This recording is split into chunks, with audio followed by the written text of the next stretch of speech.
Principal of superposition से हमारा next example question है।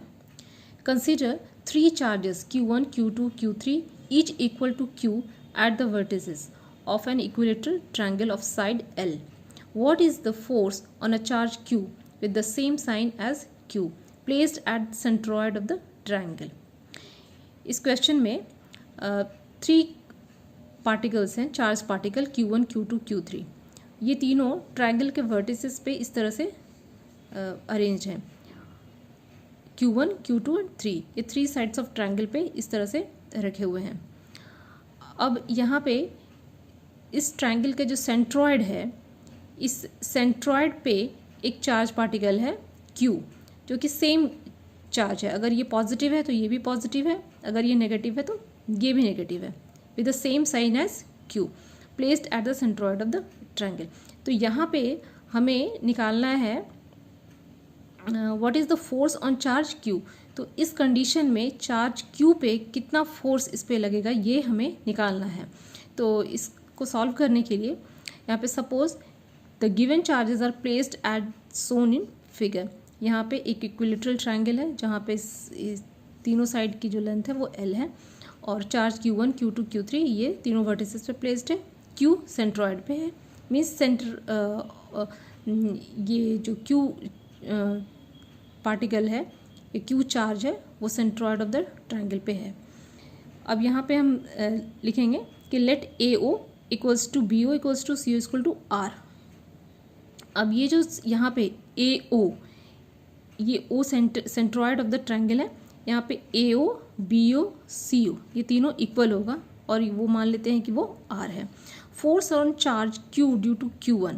अब यहाँ पे Q पर इसके वजह से, Q1 की वजह से जो चार्ज लग रहा है वो अकॉर्डिंग टू कूलम्स लॉ क्या हो जाएगा, F1 equals to 1/4 pi epsilon Q1 by AO square, और AO यूनिट वेक्टर, यहाँ पे वेक्टर लिया है डायरेक्शन के लिए। फिर यहाँ पे सेकंड जो है कि Q2 चार्ज Q2 की वजह से Q पे कितना फोर्स लग रहा है, तो फिर अकॉर्डिंग टू कूलम्स लॉ हम लिखेंगे F2 equals to 1/4 pi epsilon Q2 by BO square, BO cap. यहाँ पे BO स्क्वायर जो है डिस्टेंस बिटवीन द 2 चार्जेस है, यहाँ पे AO जो है वो डिस्टेंस बिटवीन द 2 चार्जेस है जो कि R के बराबर है। अब सेम उसी तरह से यहाँ पे इस चार्ज Q3 की वजह से Q पे कितना चार्ज लगेगा वो हम लिखेंगे according to Coulomb's law F3 equals to 1/4 pi epsilon Q3 by CO square, CO cap.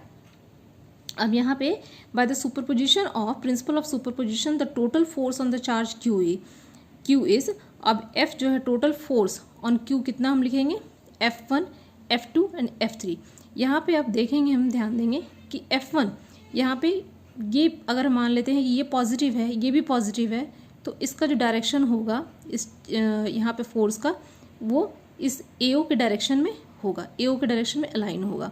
OA के डायरेक्शन में नहीं होगा, AO के डायरेक्शन में अलाइन होगा।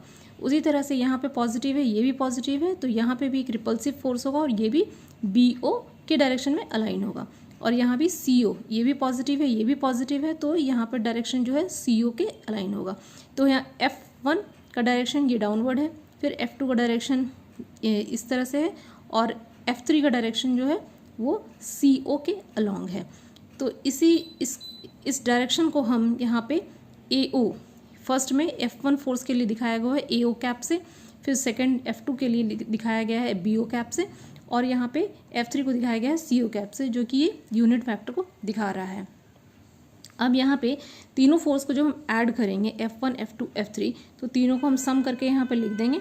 जो कॉमन तीनों में है उसे हम एक साइड में लिख लेंगे कि यहाँ पे Q, capital Q, small q divided by 4 pi epsilon R square. तो ये यहाँ पे कॉमन है, और जो अनकॉमन है वो है AO cap, BO cap and CO cap, AO cap plus BO cap plus CO cap. तो तीनों में इक्वल फोर्सेस ही लग रहे हैं, बस डायरेक्शन का डिफरेंस है यहाँ पे आ रहा है, जो कि यूनिट वेक्टर से दिखाया हुआ है। अब यहाँ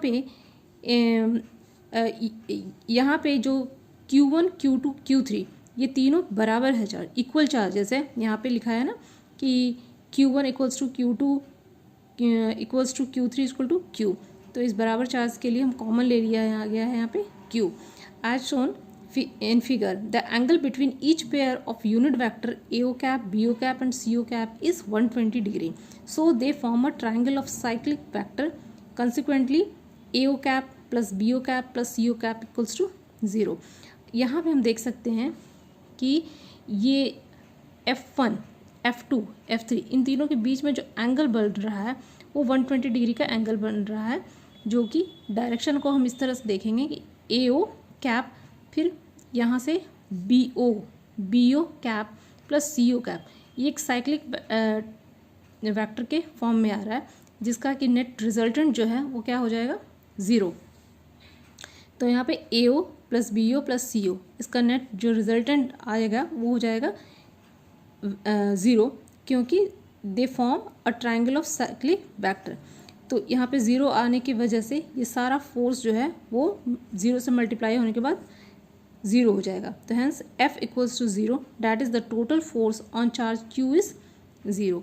तो इन तीनों चार्ज की वजह से जो फोर्स यहाँ पे लग रहा है वो लास्ट में कैंसिल आउट होकर के 0 हो जाएगा। तो इस तरह से हम सुपरपोजिशन, प्रिंसिपल ऑफ सुपरपोजिशन से इस क्वेश्चन को हम सॉल्व कर सकते हैं।